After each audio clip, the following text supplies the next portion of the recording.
panels today, and the same as tomorrow, this morning, we would have some people here in the audience or in the auditorium and some people online.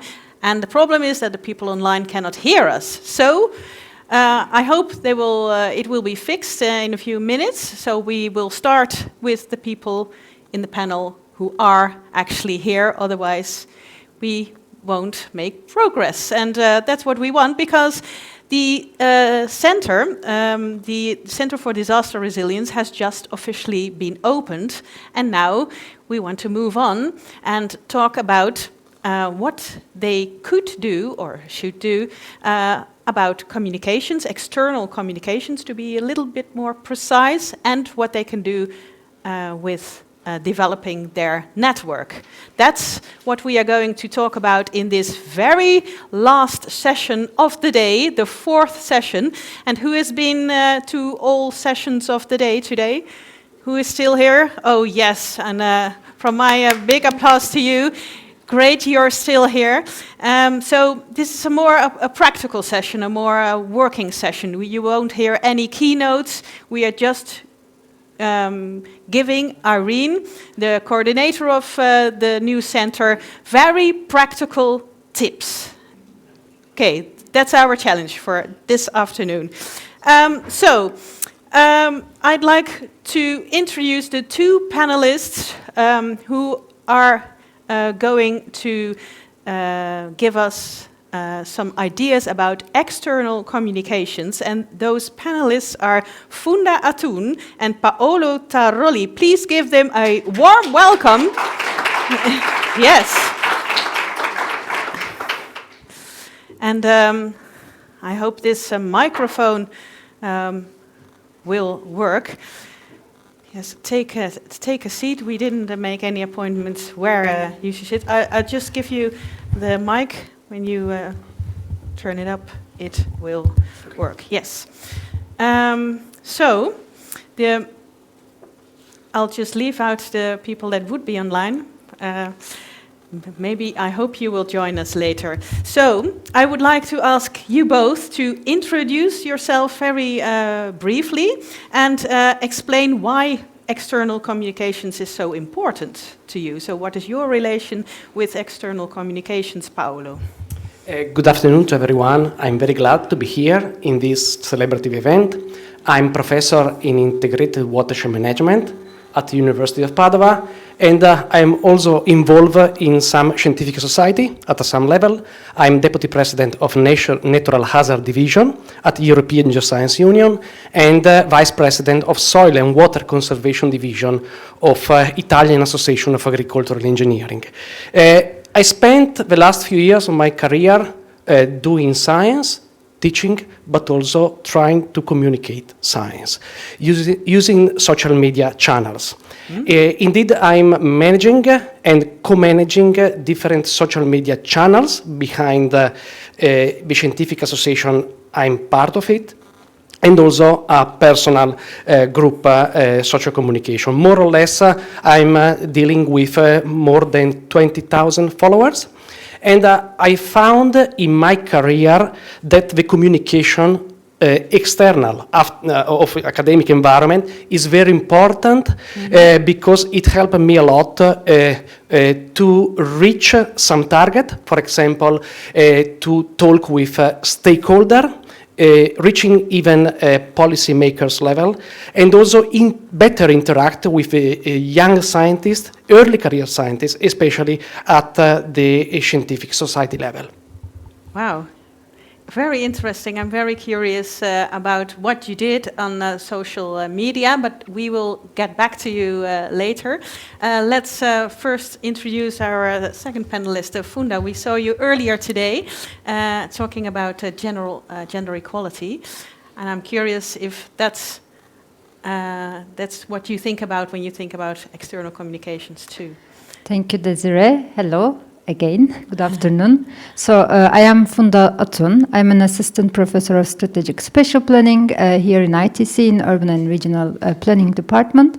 So I'm an urban planner, and I think, and I work on disaster studies and also societal resilience.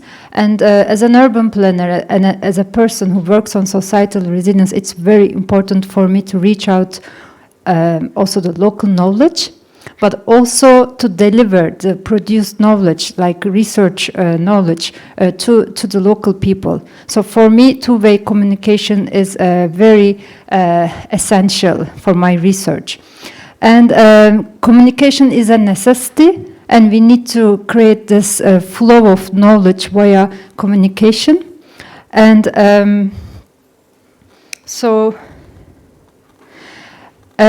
I work with various kind of communities, like I work with migrants, children, and women, you saw this morning, and I try to reach out disadvantaged people and to deliver the scientific knowledge to them. And to this, of course, you cannot use the media, communication media that we use in research. So you need to, as a scientist, as a researcher, I need to also adapt to their way of understanding. And so I use different kind of media to reach out to these people, to migrants, to children, and to women. Yeah, not only different media, also different communication strategies. Yes. Yeah. Do you want me to explain? Or? Oh, yes, why not? So okay. Only with the two of you, yes. Okay. For example, when you communicate to children, you cannot just talk to them as if you are talking to your colleague or like your neighbor or your family. So what I do is I let them to explain me what they know about the topic. So because my research is more about to increase their awareness and understanding of disaster risk, and especially we work on flood and earthquakes. And we conducted this study in different countries, like in Italy, in India, and the language of children is universal, and it's the drawing, it's the stories. So they are curious, they start with a question, they draw it, they explain it to you, and they understand each other. So like a drawing prepared by an Italian child is easily, like an Indian child can easily understand it. It doesn't happen to us, so to adults. You mean the drawing they will understand from each other? Yeah, their way of explaining the reality is different than how we see it. So then this means that there is a different kind of media that they use. Yeah. And when it comes to migrant, you need to understand, for example, the situation that they are in first. Like the problems that they are facing. If you want to communicate the scientific knowledge that you produce to them, if you want them to prevent the disaster risk, you cannot just start with that. First, you need to understand them. And when it comes to women, we discuss it today.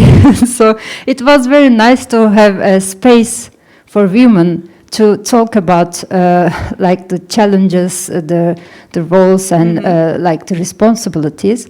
So as you see, like the communication tool can be a workshop, can be a seminar, can be a narrative, as explained this morning. Yeah, indeed. Before I move on, can I have this flip over, or can I just roll it? Can I ask my lovely assistant to? Great when you have assistants. Yes, two of them here. Oh. Oh, wonderful. A big applause. Yes. You don't want anything else to go wrong anymore. Oh, well, you have been on stage, guys. Yes. Yes. Yeah, but you need to, for this, you need to. Yeah, it's the difficult job, I know. All right. So what I wanted to do with this is draw lessons, because in the end, we want to, give Irene a head start. You already stepped into a space rocket today and launched the center, but we are even going to, well, launch you even more with a lot of luggage. So the lessons I wanted to write down. So what, if you have already mentioned 3 examples of communications, different media you're going to use. Can you maybe draw a lesson for the new center? I think the knowledge that we deliver should I be. think you can draw a lesson as well. I'll come back to you in the green sweater. Yes. If you keep What? on talking. All right. Sorry. Sorry, Funda. Yes. Okay. I think we need to be able to deliver the knowledge that can be acted on different localities and also different target groups. So, Yes. yeah. Yeah. Okay. And. Oh yay. Yeah. All right. So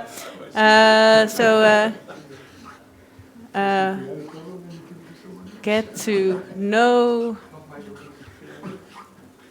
Oh, maybe someone can arrange another pen. Get to know your audience. Or a target group, what's the right word for this? Okay. It's okay. We understand. Okay, we will remember. So, is it called more bottom-up communication, or wouldn't you mention it like that? We can say two-way of communication. Two-way, yeah. Because we also need to learn from them. Yes, yeah. Okay. I would also say something here. Yes, please, Paolo. Collected by my experience in dealing with farmers. Farmers, they need to listen something very, very practical. And it's very difficult to explain what we are doing in science, so you need to be very direct, very practical, and you need to show them that what you are doing that can help them maybe in get more money or improve for some point of view their just budget and their economy. Yeah, okay. So that's also a good for farmers, example. there is another way to communicate. So Yes. you need to be very direct, very practical. And with politicians, another way again.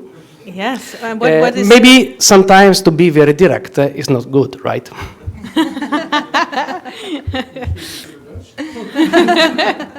the Dutch politicians can handle some directness.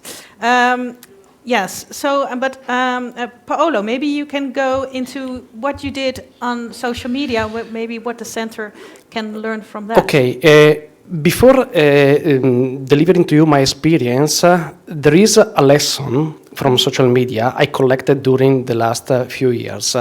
It's very easy to post and to use in social media. We can do very easy with our phone. In a few seconds, we can post a picture, write a sentence.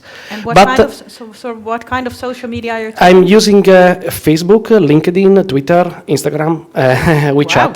That's amazing. But we should keep in mind, and this is for colleagues and for young scientists, that a post will remain there forever. It is a kind of open access publication. We can retract them, but a post in social media, if it's wrong, if you're doing a mistake, can be more painful than doing a mistake in a paper.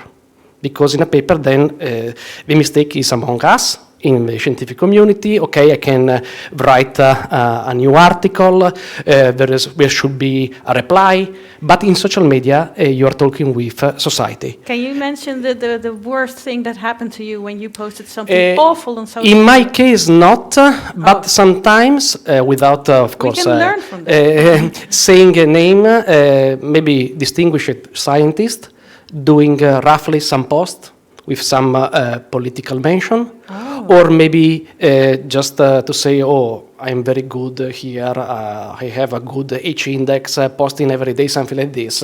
And then the person could have a damaged image then in the community, you know. Okay. So you need to be very careful.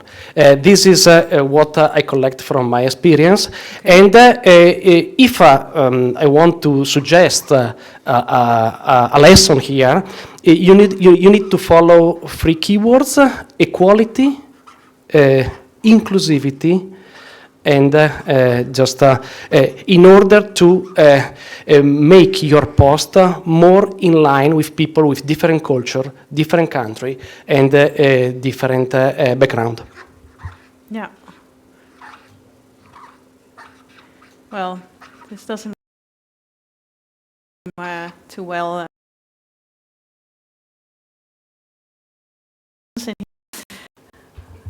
Great.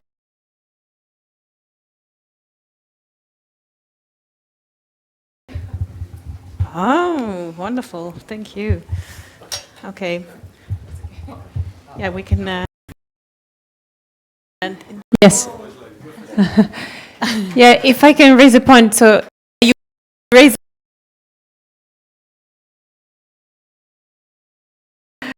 Maybe I should things down or not? Yeah.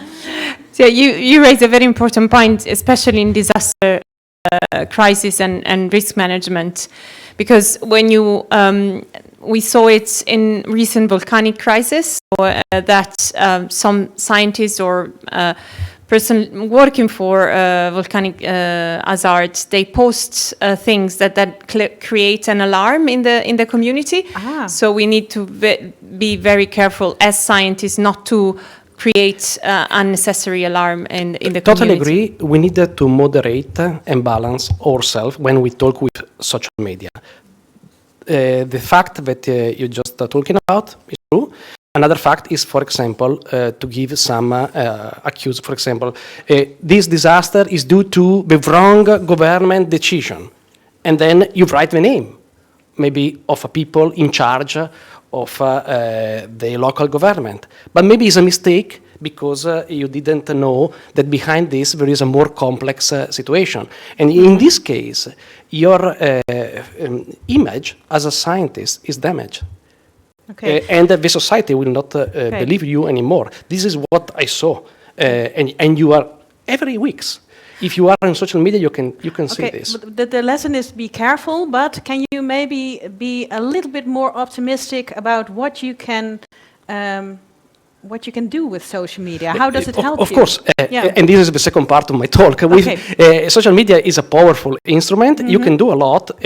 You can, if you are using those social media in the right way, reaching the right target, as my colleague told us previously, you can really deliver maybe an idea or a scientific finding to a specific group of people, reaching maybe the policy makers level in one way, and the other way you can maybe raise an awareness on the population, common people that are following you.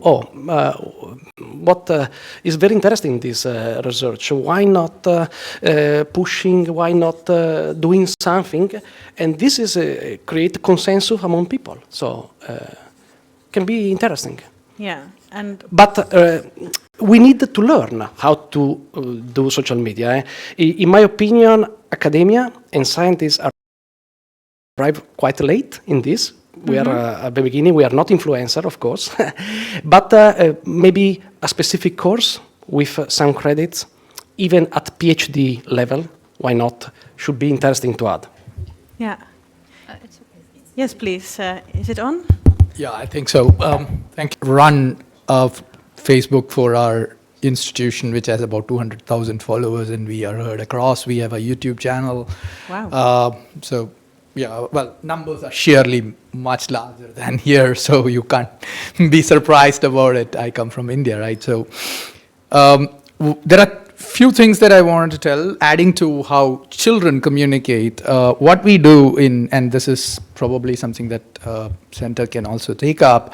What we do is every year we, during the summer, run a online summer camp on disasters. And we have a nice song, which is a theme song. It's called Diddy Disaster. So it's very nice. You can go to YouTube and search it as. I can't sing. That's not my cup of cake. So nevertheless, you can find it in YouTube. So every year, we run it for 7 days in the summer when the holidays are. And then experts come and talk to them. And we have this little puppeteer who comes, and the puppet talks to the kids. So they are very excited, and youngsters really get connected, particularly kids in the lower primary, upper primary school. So that's what we do for them. And for the academia, for the little bit more knowledgeable, we run what is called expert talks. So we have colloquiums and expert talks. Expert So talks. Expert talks. So Yeah. every week we have one expert coming and talking about one aspect or the other of resilience or disasters. And where is And this it goes through expert the talk? YouTube. Sorry, is this expert talk on a YouTube. YouTube? It goes streamed Oh. in the YouTube through our Facebook. So Every week? Yeah, every week. So this basically is one way that we can keep in connect with not only alumni but also the larger audience. And but when it comes to Facebook-based interactions, yes, he said there's a lot of fake news that comes in. So as hands-on disaster managers, we have to tackle it. There are legal implications to it. I have sued people and put them in jail for fake news. So that's something that we do hands-on. But interestingly, it's a very powerful platform for opinion mobilization.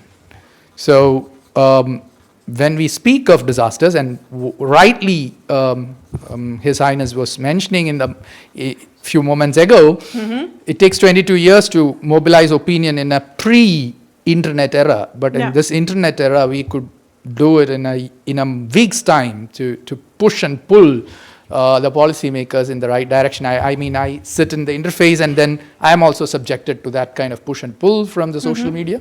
So it's a very powerful tool when we want to make opinions about climate change and disasters. Yeah, so very I nice, think we have to actively involve in it. Yeah, very nice ideas. Thank you for sharing.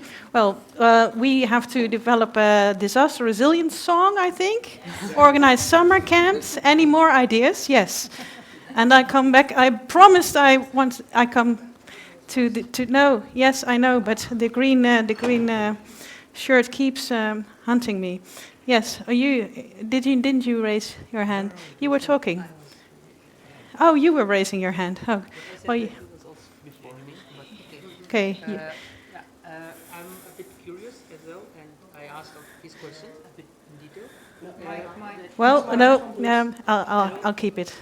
Yeah, one question. Yeah, one question. It's one question. Yeah, you said that we have to understand the local knowledge, and then. Oh, sorry. Yeah, we have to understand the local knowledge. Yeah, we have Yes? to understand the local knowledge and to make sure that they are they're inclusive, and then to produce some outcomes and to make the local people understand what we produced in their so-called language. But at the end of the day, what we as a researcher do is publish data that in scientific journal that at the end have more information, but that is not understandable by the local people. And how we can reduce this gap is also like a question for the panelists. A question for the panelists. Great. Who can answer this question? I can Funda? start. So the scientific knowledge that we produce, it's for the scientists, not for the local people. But to produce that knowledge, we need to understand the reality in the local, like at the local level. And if you want to also communicate the result to local people, then of course you won't give them your scientific paper, but you need to use other communication tools, like as some examples have already been given, for example, you can write a column in the local newsletter. You can ask for help from the local people to translate it, and of course you won't use the same language that you used in your scientific paper. So it's very important, like as we said in the very beginning, and it's also there. So when you want to deliver a knowledge, deliver an information to an audience, you need to think. You need to be consistent with the way that they think and they understand the knowledge that you want to deliver to them. So then that's why we use different kind of methods when we want to communicate to people. Yeah. Do you have anything to add, Paolo? Yes, I can give you an example. A paper we publish about land degradation in vineyards. We generate some maps. We use, of course, big data from UAV and the model. But I approach the farmer just with map and with color. And then I was in the field with him and walking in the vineyards and looking at a hotspot of soil erosion. And then I learn also from his experience And my map, after that field trip, became more a heavy map in terms of personal knowledge, but also in the way how to communicate with a farmer. Thank you. Great to get some more practical ideas for scientists to really go into the field and communicate instead of sending a paper. You were the one who was. Do you have a question or an advice for Well, the center? I have some experience to share. Yes. I'm Gilberto Câmara, former head of the Geosecretariat. I'd like to respectfully disagree with the emphasis of science on Twitter. I mean, let me give us some numbers. I'm a Twitter user, very frequent, about 10,000 followers. Geo, as an institution, has 15,000.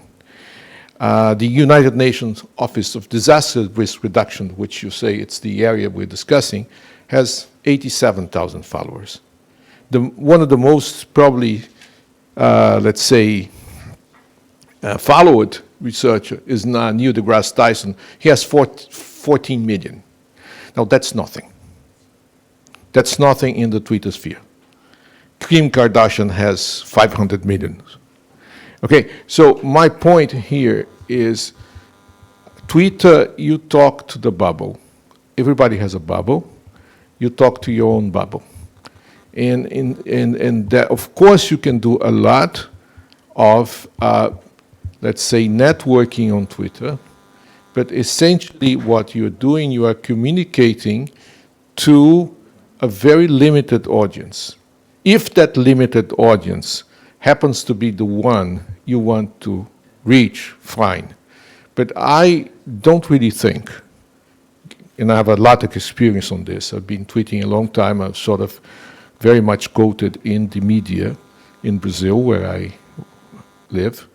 I don't think you can do science in Twitter. And Science I don't communication. think... No. No. So no. what would you recommend instead? The problem here is, how did we actually do science communication? The traditional way was doing what we have done, is to publish good science and to make good science. That's irreplaceable. Out of that, the science has always talked to power. That has been the history of science everywhere. You talk to power, in a good and a bad sense, and you try... Can you make it a bit, practical for... I mean, for you go center? to the House of Representatives and say the science on climate change is this, this, and this. Let's make a law to reduce emissions from cars or reduce pollution. I don't really believe in grassroots approach coming from the science. We never get there. Okay. And I Clear am point. willing to be disproven otherwise, where you can actually get a massive grassroots approach from Twitter and Facebook. Thank you for sharing this. Do you want to react, dear panel? Okay. I'll go back to... Can I respectfully disagree? That's a beautiful sentence. Yes, thank you for using We it. are in academia, so it's good, no, to disagree each other. No, I was not talking about Twitter. That for some reason is very it just is a social channel behind the scientific society, big scientific society. Scientists are using Twitter. In my case, I'm using Facebook, for example, because I have in my Facebook a specific target: farmers, but even local politicians. When there was a moment of a problem in the north of Italy about the damage on the levees of canals due to nutria, Myocastor coipul, I did a thesis. I published a paper, and then I published on Facebook. Immediately, my post went viral. And after 1 week, I was called by the local Ministry of Agriculture of the Veneto region to discuss about this. Yep. After that moment, the farmer association, the biggest farmer association, gave to University of Padua, to my department, a small grant, but I used that grant to do even more research. So in that sense, this is a storytelling that social media can matter. Yeah, yeah. Thank you for this beautiful disagreement. Funda? I can also give an example. Of course, my use of social media is very minor, but I used to be head of an NGO in Italy also. Maybe it's the case of Italy, I don't know. And we used social media. In the NGO, we were conducting some workshops with children to increase their awareness of disaster risk. And we were posting photos and some information about our workshops. And with the help of social media, we were invited to different schools.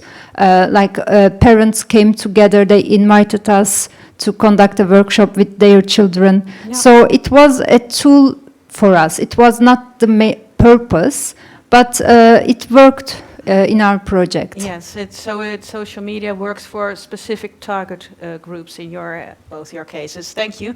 We have time left for one last question or an advice for the center. It's like so in continuation. Okay. Yeah. So in continuation with what Sekhar said, that we can have a song for disaster, DD disaster. So maybe like in continuing to that, we can have like a documentary especially made for children, or maybe people special age target.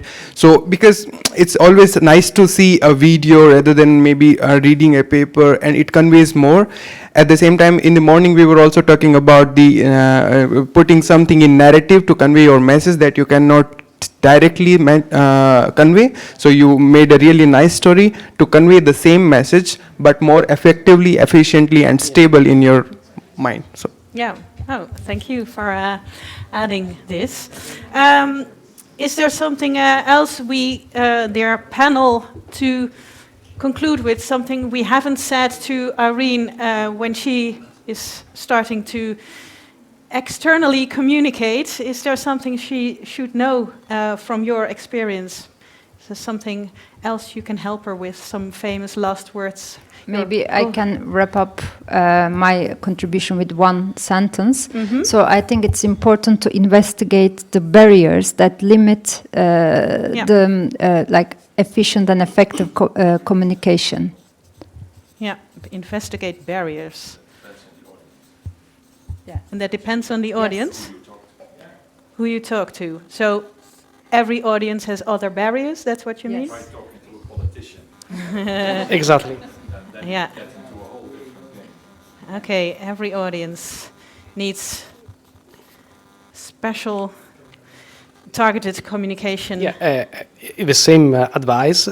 Please use the language of the audience of your you're talking with. Yeah. So use the Language and tools.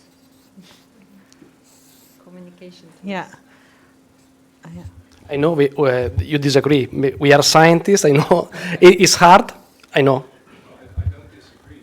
I think you should think about barriers. You should look at who are your advocates. So who are the people who are going to enforce your voice? Who are the people who are going to enforce your voice? I think it's the second step. It's part of the solution. First, you need to understand the problem, and then for the solution, you look for support. Yeah. The social media is generally open, so you get all sites coming up at once. But then there are tricks of getting the supporters projected, and you can steer it. I mean, that's the beauty of Facebook. Yeah. You can decide. Yeah. So to wrap up, get to know your audience, use two-way communication, be careful on social media, and be equal, be not alarming. Raise awareness with social media. That's possible. Organize a summer camp with experts for kids. Try an expert talk on YouTube every week. Sing a disaster song or a resilience song, even better. Investigate the barriers and problems, and I should give you a microphone, isn't it? Yes. It's not at all important what I say. All right. target your audience with another language and other tools. That's what we came up with in this very short panel discussion with only the two of you. So I'm very grateful you were here. Thank you so much. Yes. And thank you, dear audience, to think with us with very practical ideas for communication for the new center. I'm looking to you, but the center doesn't only consist of only you. All right. I don't know. Can I get an update of the technical part? Is it sorted? Amazing. Okay. They are already online. That's amazing. So we have 3/4 of an hour left. Are you still awake, all of you? Yes. And you're ready to come up with fresh, new, practical, brilliant ideas. Some people don't want to. Why? Okay. For networking, for developing networking, and what to do, what not to do, considering networking, we have 5 fresh new panelists, and 2 of them are live in here. That's Irene Manzella, the new coordinator of the Center for Disaster Resilience. Yes, come on stage. And Gilberto Camara. Gilberto, yes, there you are.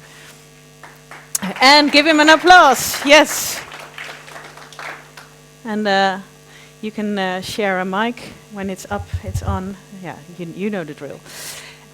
And we have 3 panelists online, and hopefully they can hear us. I don't see them yet, but I'll announce them. DJ Faskutsum, Kenneth Mubea, and Vivian Depardi. Yay! I should wave here. I don't know if they can see me with a little delay. They can hear us because, yes, and they can see us. Great. All right.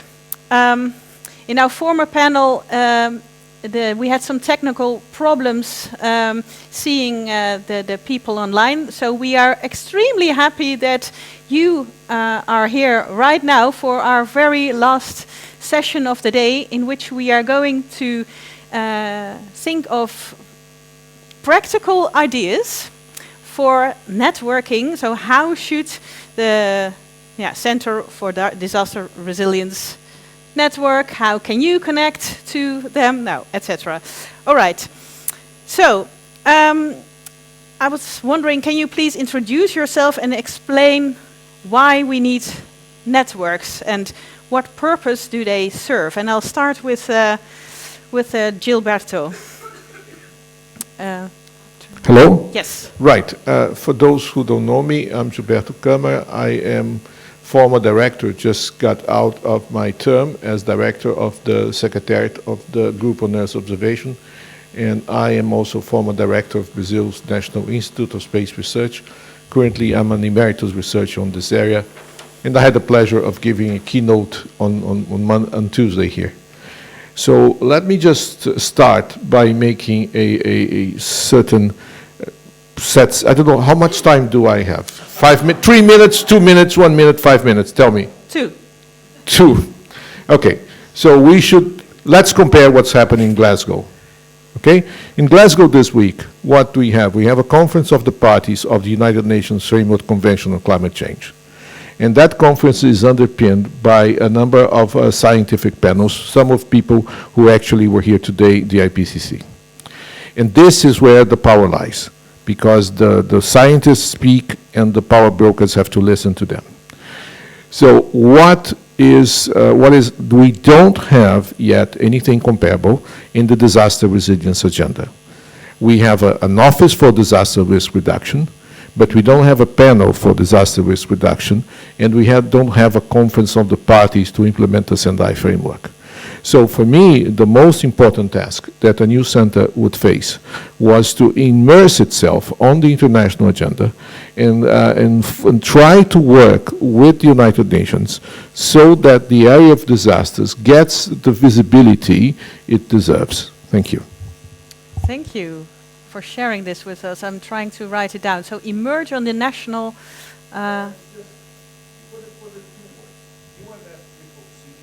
Sorry, where is the mic for you? Oh, sorry. Just two acronyms, Yeah. UNFCCC versus UNDRR, and that from that you get the rest. All right, I'm not so familiar with I these can write it for you. abbreviations. Yes, well, please. Why not? It keeps us awake, some movements, yes.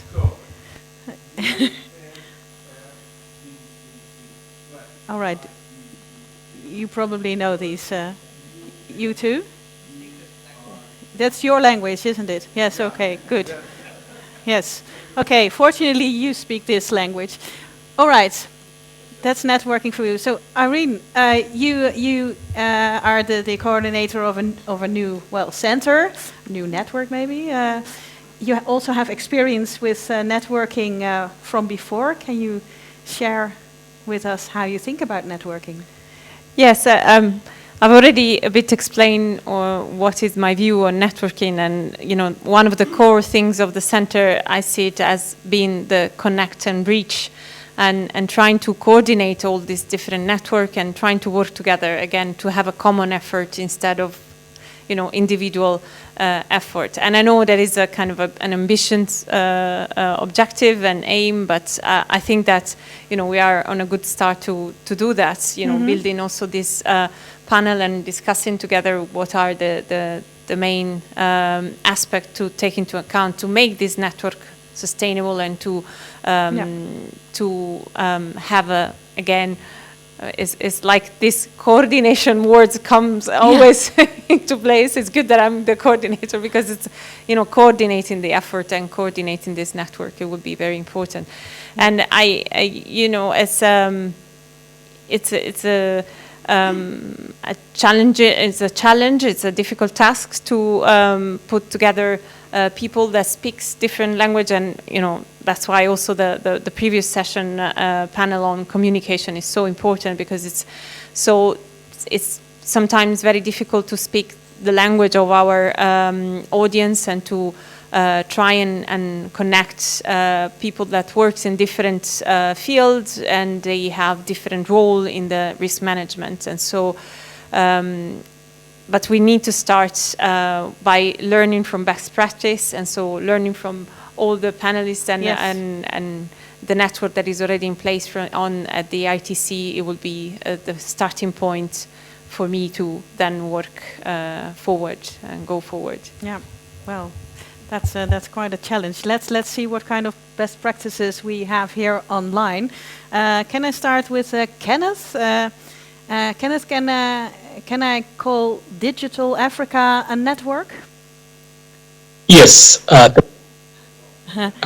you please introduce yourself and tell us about Digital Africa? Yes, with Digital Africa, and it's quite a big program where we have large petabytes of data to serve the continents. And also our challenge now is to unpack this to make the promise of tomorrow much better. So we are actually working with persons from different sectors, governments, CSOs, academia, and also not to leave out the youth as part of our gender strategy and inclusion program. Also, we are providing the data for decision making, different contexts, and also very happy to work with Gilberto from Geo, who's also connected us to the various persons, and also more specifically working also with ITC in our capacity development program, which you did very well with Houston team. And also I'm happy to have worked with many ITC alumni whom I meet in most of these countries in Africa. So it's also quite an investment in education that will leave no one behind in this big agenda, and also working with various sectors, even in this panel, connections, and also in the audience. Sorry I couldn't be there in person, but we really feel connected, and the platform is here to make sure lives are much better. And also scaling up to the 54 countries in Africa has been possible through the various networks and partnerships, and also the funding from Amazon Web Service. So now it's not an issue of funding hardware to offices. People can just connect to the net. And the challenge of internet now is working with providers to make it possible. And this program has also helped us to move to the Pacific. Now we have the Digital Earth Pacific, and maybe very soon Digital Earth Europa for you guys. Thank you so much. Wow, well, thank you. That's interesting. Can you draw maybe immediately some lesson from Digital Africa for the new center we have just opened today? My advice would be engage everyone early in advance so that you don't leave out people because they might say, wow, we were never informed about this. Then also work strongly with the alumni network, which I think in every country I know in Africa there's always someone from ITC who did a short course, a degree or master program. And these alumni, I think of them as champions who've really even helped me in my work here at Digital Earth Africa. Some of them were my students when I was lecturing in the university, and advised them to approach ITC. Even when I was doing my PhD in Germany, I was able to pass over there to do something. So these are really in the right direction, bring everyone on board, and together we'll have a very big center which will build on the capacity of the youth. Yeah. Well, those are a lot of things. Thank you for sharing, Kenneth. Vivian from the World Bank.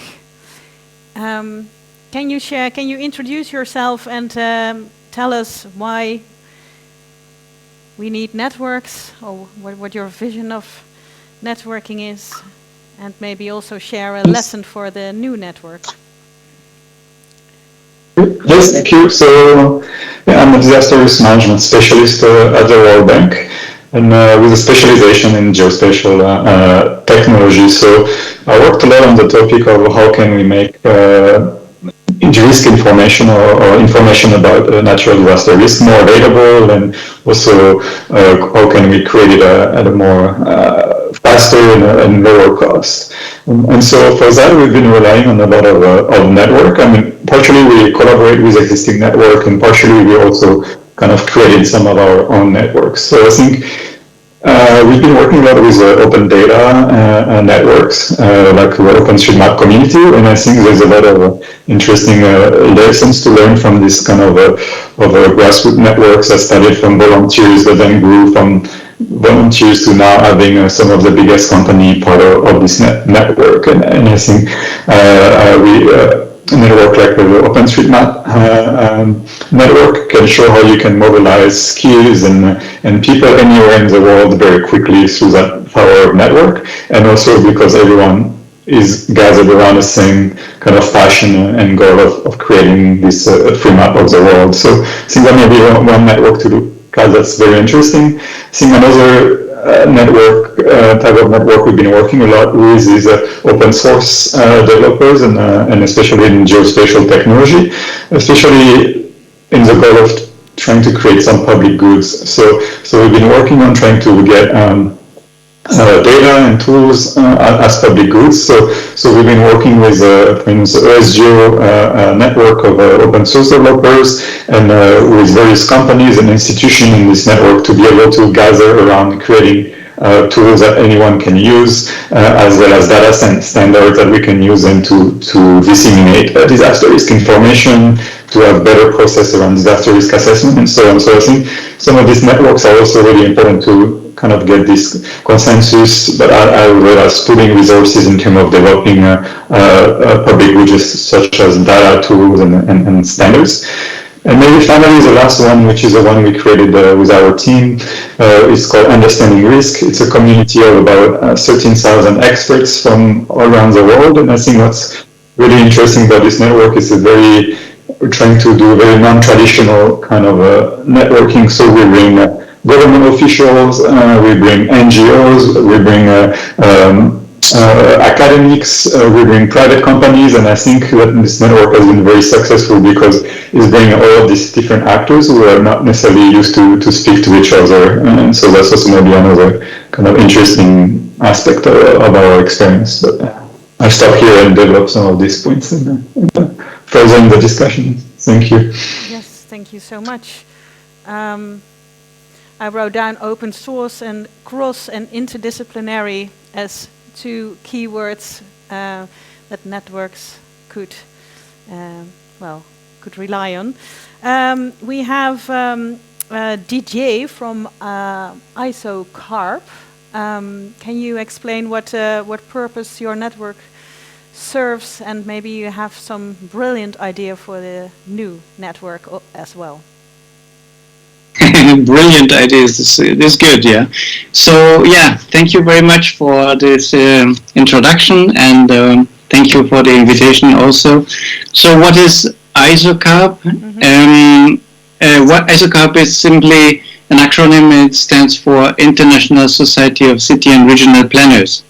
We are based in The Hague, in the Netherlands, not far from you.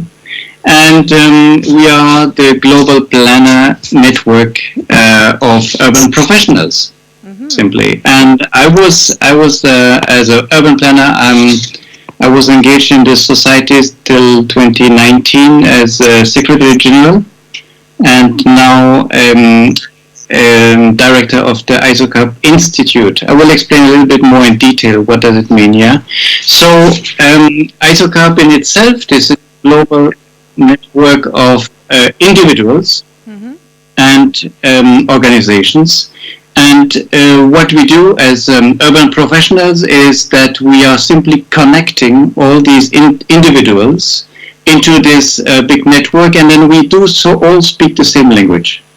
The same language of urban planning, and urban planning in itself is already integration of different disciplines. So you have mobility, you have environment, you have construction, buildings, etc.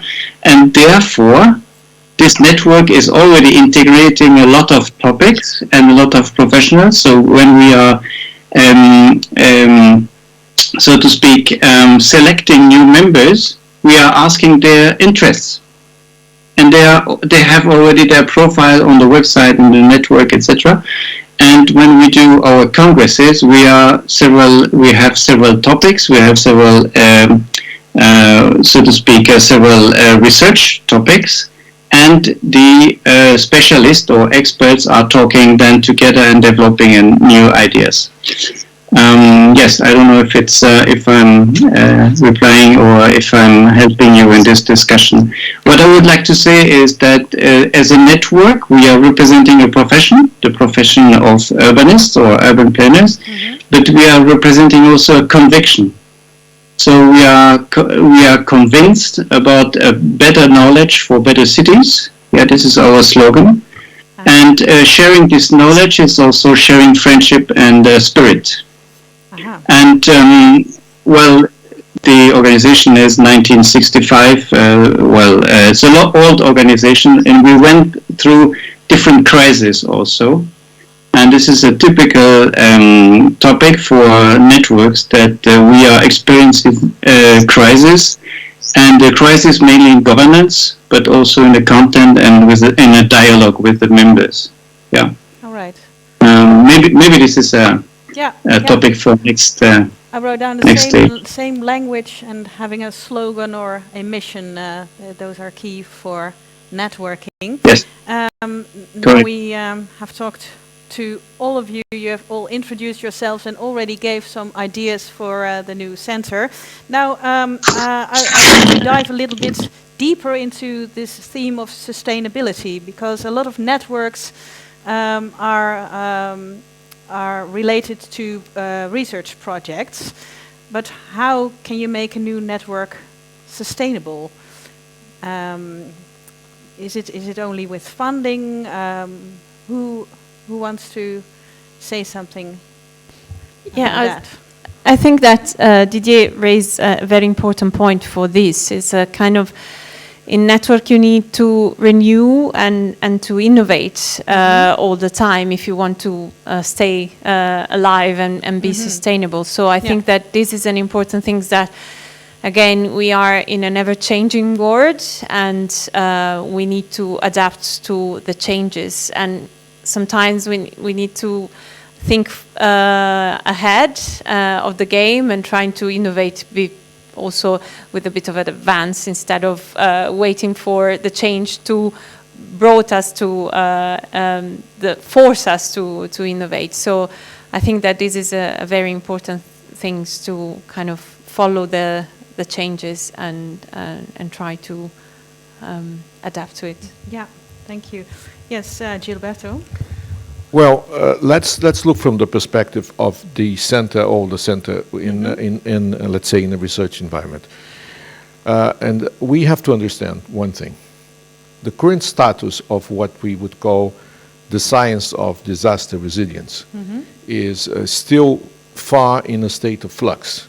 If you consider, compared to the status of vaccines, you were able to develop vaccines in 1 year because there was a huge amount of previous research.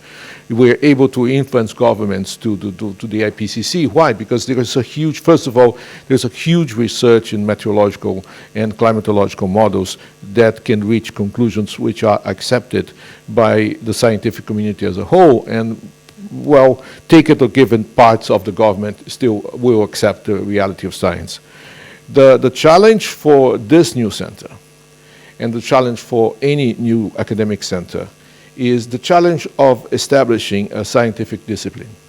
A scientific discipline has scientific questions, has scientific purposes, and there is some, I would not argue theory, but at least some method of investigation which you have to follow. For example, everybody doing a vaccine had to follow more or less the same method of investigation, irrespective if it was an adenovirus or if it was an RNA.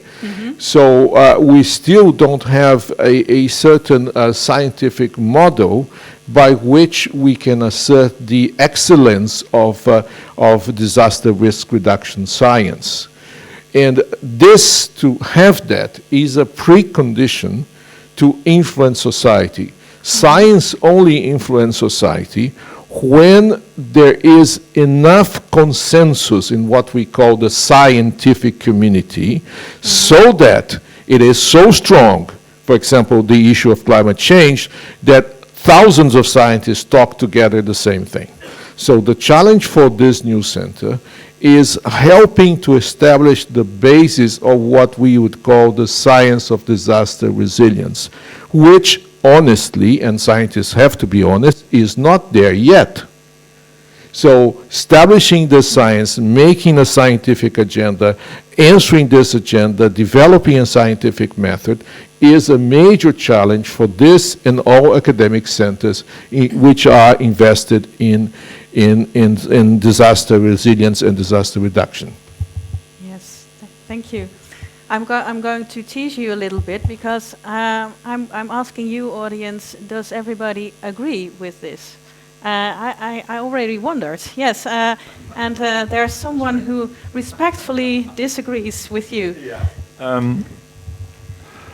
I think that, where shall I start? Well, disaster is not one science, it's an interdisciplinary field, and it touches upon many, many other sciences. So coming up with, let's say, scientific discipline, it consists of many disciplines. And that's one of the problems, like desertification. Nobody owns, everybody owns it, nobody owns it. There are these big interdisciplinary fields. I'm not sure if this is the answer. I do believe there is a lot of disaster science going on in the world. So we are, as a center, you should not try to outperform all the other centers. You have to join them. And we already do. I still have to talk to you about that. But we are part of the IRDR, which is an international network of research in disasters, which consists of 35 entities, universities, networks, and PERI-PERI-U is part of that East African network. So you join, and then you become bigger. And then also some of this discipline is also something that emerges. It's not something you sit together and think about. So that would be my, I think we're also doing that, but you have to join here, because it's not something, it's not like, let's be the best disaster center, better than the other one. That's not how it goes. No. Then you don't go very far. Do you want to add on that? Yeah, maybe I go for the middle road in this case, because I think I have two keywords in mind, and one is content. Content? Because if you want to be part of a network, before you're accepted, you should prove that you have content. Why would they like to have you as a member, so to say? And that's partly related to what you said, Tiberto, but not necessarily, a single scientific. And then I agree with Victor again. And maintenance, because as soon as you're in, you have to keep proving that you're still relevant. And that they still need you, so to say, but also for yourself that you still, cherish your partners in the network. So that's a lot of effort. And if I translate this to ITC, we always use our main keyword alumni, and yes, that's a big network. But is our maintenance good enough? And of course, it's in my portfolio, so I'm responsible, so to say. So if it doesn't work, blame me. Well, but I if worry it's not about. Good enough, please go to him. No, but I mean that's a little bit of worry. Do we? Yeah. Well, the word "use" sounds so. But do we use this network together with the partners, not only for ITC but also for the network partners, well enough? And then again, content maintenance. All right. Thank you for the addition. And I'm wondering if the panel has some ideas to make this network sustainable. What should they do? Is there a challenge? I'm just looking at you and seeing whose smile is the biggest. Yes, Kenneth. Yes, thank you so much. I'd also raised my hand and lowered it. Is that I agree with the addition on the contents and regular engagement, and also focusing on the champions who are the alumni who actually can help us market this center very much. So moving more from the academic to the industry and the relevance, and also to see how everyone brings something on the table. So it also connects us to going beyond the university to engage with persons from different countries. And also from this side of the continent in Africa, most people, when they think of DRR, they are more responsive. So a head of state in a country will not think of any disasters unless they happen. So like these times in September, we have floods somewhere in East Africa or some volcano. This is when they'll be like, wow, where are these guys? Where is ITC? So they are more responsive when they really actually happen. So having these champions from different countries where there's some thematic area. So if I have friends from Mekong, there's the floods in the Mekong. So we also have many alumni. So trying to identify our champions with what can really sell. Thank you. And Didier is also nodding. I have two other challenges. I just want to raise them. How can we make the network more inclusive? Vivienne or Didier, do you have any ideas? Or otherwise, I now have another challenge. Oh, sorry. Vivienne? No, it's okay. I mean, making the network more inclusive, this is great. So for the urban planners, I think it's very clear. So we are identifying research topics where the members can engage, capacity building topics, and practice. So with the three pillars of the activities, research, practice, and capacity building, we are covering more or less all the membership. Yeah, all the members of the network. And we are engaged them. So we keep, as it was mentioned before, we try to keep the members so engaged as possible. And by initiating projects, initiating research topics, right? That's fine. But also asking them to do peer-to-peer. So members are teaching to other members. And if you are engaging in this process, you are becoming more inclusive, of course, and then you are stabilizing also the community. So it's a part of the community building. Yes. You see what I mean? Yes, I understand. And Vivienne, maybe I can ask you another question. I want to raise another challenge. How do we make inter- and cross-disciplinary networks? Well, I guess on this last question, I think you have to be very deliberate about how you do that. I think often we've been doing that, like kind of focusing on a specific issue, for instance. So maybe there's an interesting example. It's extreme, but one of my colleagues organize a 1 month event, like a field lab, they called it, where they really invited and really followed up with like organization like the vulnerable old age people from the towns. They followed up with the artists. They followed up with the technology hubs and software developers. And they, of course, they had also the disaster risk management specialist. And they put everyone around the table on specific issues. And then for like a month, actually, people would come in and out, but they would put their mind together and put these people with different background in the same room to come up with solution. And we saw that a lot of interesting ideas come up from this type of collaboration. So for this one, you really have to have a logistic to do that. But I think in general, this is something we've been doing also in a more in a virtual way or through our network, understanding risk, where we have also, as I was mentioning earlier, not only, I guess, people from different technical background or disciplinary background, but also people with different like sectors, so from non-profit, from private sector. Even often we had found that when private sector was meet with academics, it's not necessarily happening that often, or like NGO having access to governments, I think is also something interesting. So I think there's both the domain, but also the type of actors you engage in the process. So some ideas for that aspect of multi-disciplinary and multi-actors type of networks. Yeah, yeah, great. Is there someone in the audience who has an idea to make networks more sustainable, more inclusive? You should be on the stage again. No. Thank you. Just 2 words to add to here the whole thing. One is persistence and consistency. These are 2 words that you need. Consistency. And persistence and consistency. And why? Why should I? I'm persistence. Yeah. Persistence. Yes.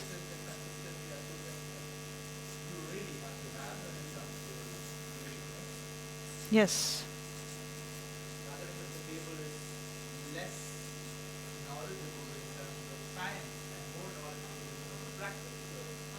Yes, I understand.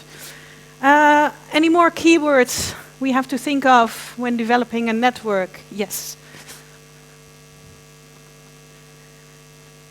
Yeah, you mentioned about Sorry. You mentioned about that we have to reach a consensus, but in reality, we can never have a consensus with everyone on the table. So maybe the better keyword would be consensus and understanding their point of view as well, more on line with epistemic justice and yeah. So. Yeah, consensus and understanding. And understanding, yes. That's all good, yeah. All right, I write it down.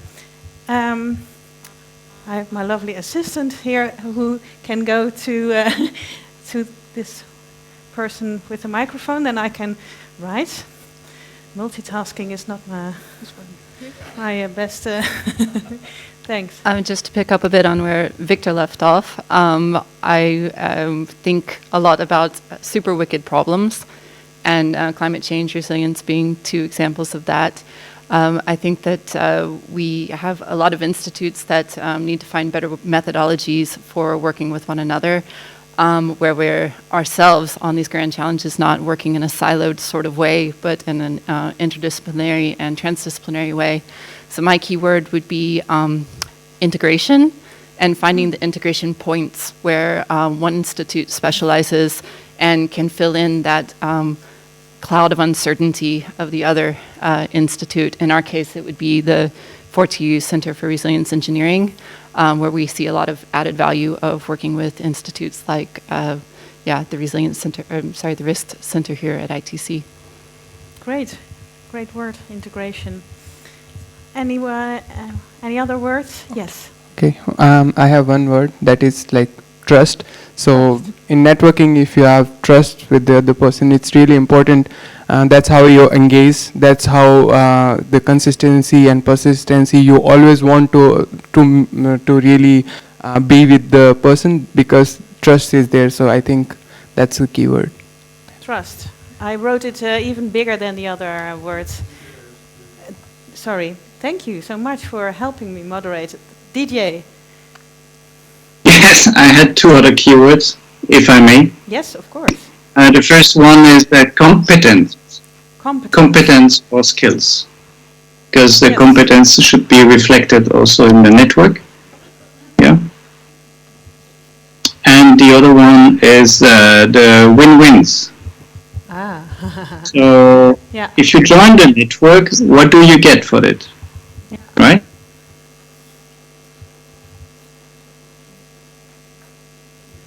It's more long-term investment.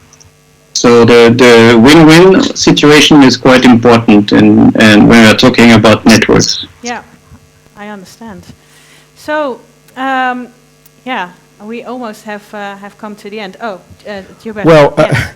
I mean, Frank did not pay my trip to me just to say more keywords. I have to provoke us. Let me argue this following. There is such a thing as interdisciplinary science. Mm-hmm. But there is no such a thing as an interdisciplinary scientist. I believe interdisciplinary science only occurs when people with strong scientific background in their disciplines develop a sense of listening to others, mm-hmm. and the interdisciplinarity does not exist inside a person, but actually inside a group that collaborates. And that goes back to Menno Jan, and the question to the CDI is, what your strong point? There's so many facets of DRR that you have to have some strong points upon which your content starts to dialogue with the rest of the community. So again, the question here is, what are your strong disciplinary points that you bring into the table mm-hmm. to make this a strong interdisciplinary center? Nice, nice. Thank you for this addition. Is there another word you want to bring, or you want to react on Gilberto? Yeah, okay. You're a challenging person, so I like it. I like it. Yes. I like it. Okay. Oh, it's a short comment, but I think as of a few years ago, maybe I disagree that there is an emerging discipline of interdisciplinary researcher, transdisciplinary researcher, who is really focused on developing these methodologies to integrate on grand challenges specifically. Yeah, it's a quite young discipline, but I think it's also co-emerging with as topics like resilience become more prevalent and time relevant. Yeah, I understand. Thank you for this addition. Sorry, you wanted to say something? Yeah, yes. Well, he spoke of interdisciplinary. There is something called translational research. We have many departments in our universities which does translational research, a department on translational research, which actually looks at wicked problems, so they are engineers, but then they really do that. Translational. I'll write it down. So, Irene, I just wanted to give you the last, do you have a mic? Do you have a mic? No. Where did it go?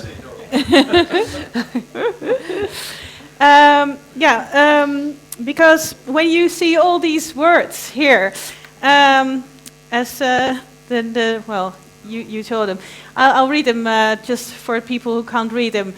In order to network, we have to think of all these keywords. So, what do we have to think of? Can we be a bit silent and respectful, listen to me? All right. Emerge on the international integration. It is abbreviation UNFCCC and IPCC versus UNDRR. All right. Sustainable. How can you be sustainable? Creating win-win situations, said DJ. Innovate and maintenance. in particular for alumni. Engage everyone, for example, with peer-to-peer conversations. Open source was also an important topic. Cross and interdisciplinary science and translational research, speaking the same language, developing a slogan or a mission, establish scientific discipline, join other networks, content, inclusive, persistence, consistency, and understanding. Oh, I think we got it all. Applause for all of you. Well, yes, you did this and you did this. So, Irene, when you read this, can you do something with all these keywords tomorrow? Does it give you a head start, maybe? Yes, sure. It's a really long list, but I think that's not even everything that we need to take into account. But again, as I said at the beginning, it's a big challenge and it's an ambitious project. But as I said, the main thing is to connect and communicate. So my first things will be to talk to all the people that I will be working with. So talk one-to-one with the advisory board and trying to understand how we can move forward, and how is their vision of the CDR, and how they and also have a map of the network that is already existing. So it's just trying to build a map of what is already there and how we situate in this map. Also, the ITC is the best place to talk about maps. So first, looking at what is already existing, and then what I really think is important is to have to keep motivated and to know that we have a common goal. And as someone mentioned before, it's not a competition. It's really we are here, so I'm here. So I accepted this position because I really believe that there is no sustainable future without disaster risk reduction and without improving disaster resilience. And there is a lot that is going on in this sense, and we need to take it more up, in the priority at the international level. But there is a lot that we don't know and that we need to know, because only by working together we can really achieve this bigger aim and this have really an impact.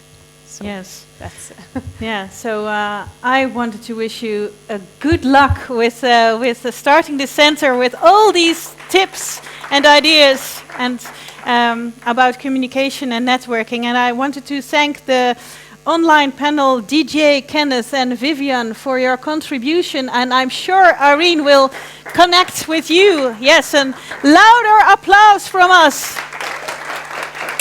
Thank you. Yes, that's for you.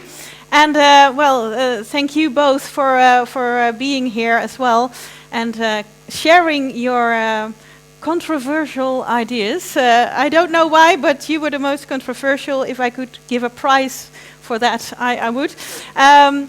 Thank you so much for being here today and being a community already. So that's a good start, and let's continue this and let's celebrate this with some drinks. I think it's time to relax and celebrate. So thank you for today, and I hope to see you again. Thank you, Desiree, as well. Thank you very much. Thank you.